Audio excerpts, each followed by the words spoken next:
Welcome to This Explainer. If you've been waiting for us to make a video breaking down a real everyday conversation between two people in English, well, you are in exactly the right place. Today, we're tearing down the anatomy of a friendly encounter. We're going to look at the exact words, the pacing, and the subtle cultural nuances of just saying hello to someone brand new. So, let's dive right into this because it's a social situation literally every language learner faces at some point, meeting the new neighbor. It can be super intimidating, right? You want to be polite, you kind of want to be friendly, but you definitely don't want to intrude. Knowing exactly what phrases to pull out of your back pocket can completely eliminate that awkwardness and honestly help you build a great relationship from day one. To do this, we're using a textbook dialogue that plays out like a mini play between two characters, Hadil and Samira.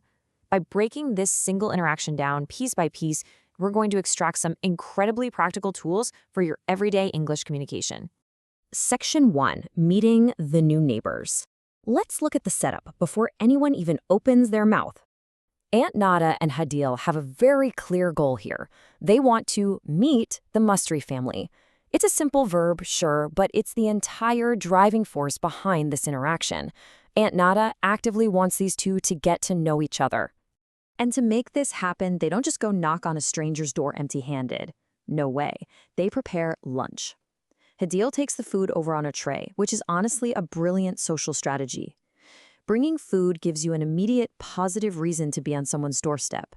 It totally shifts the vibe from a random interruption to a generous offering.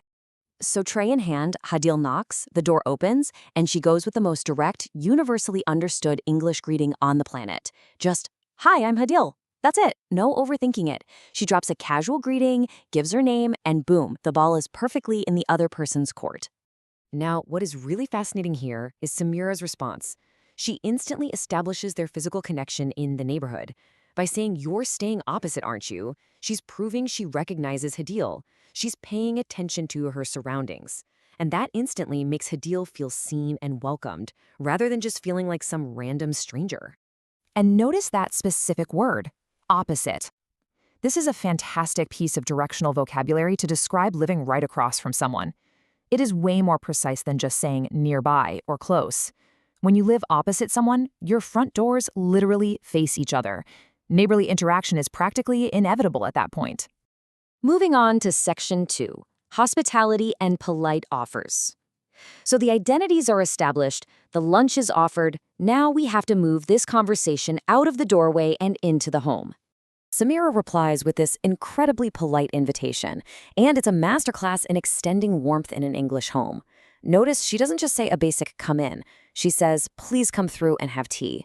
Come through is a highly welcoming phrasal verb. It implies physically moving from the entryway deep into the comfortable living space of the house. And she specifically offers tea, actually giving Hadil a really comfortable choice between Arab-style tea or lemon tea. Offering a choice like that, it's an absolute hallmark of a gracious host.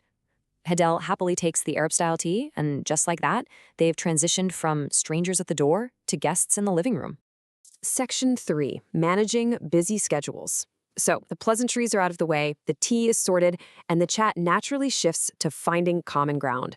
Hadil mentions that she hears Samira has a lot on her plate, specifically looking after 4 younger siblings. Bringing up something you've noticed or heard about someone else's life is a classic way to keep a conversation going. It shows you're actually interested in them beyond just superficial small talk. And this observation leads Hadil to thoughtfully say, "Wow, you must not get much free time." Recognizing someone's lack of free time is such a great way to show empathy. And Samira totally agrees, admitting that yeah, right now, she really doesn't have much time to herself. But then reality hits. Right as they are really bonding over this, Samira realizes it's midday. Oh no. She suddenly remembers she has to run and fetch the kids from summer camp and feed them. She apologizes, saying it's a pity because she was really enjoying the chat. Now, normally, this would just be the end of the conversation. But instead of just saying goodbye, Hadil offers this amazingly practical solution. She suggests they go together. That one word completely pivots the whole situation. It transforms a schedule interruption into an opportunity for shared activity. And guys, this is exactly how casual acquaintances become actual real-life friends. To really lock this in, Hadil uses the excellent phrasal verb carry on. She says, then we can carry on chatting, can't we?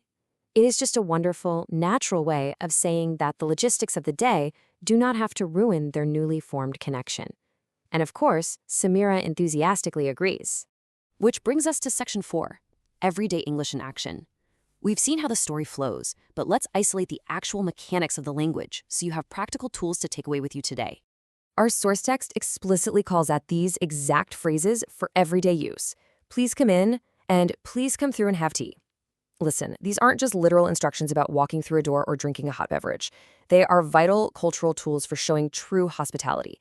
Getting these exact structures memorized ensures that when you are the one hosting, you sound totally natural, welcoming, and polite.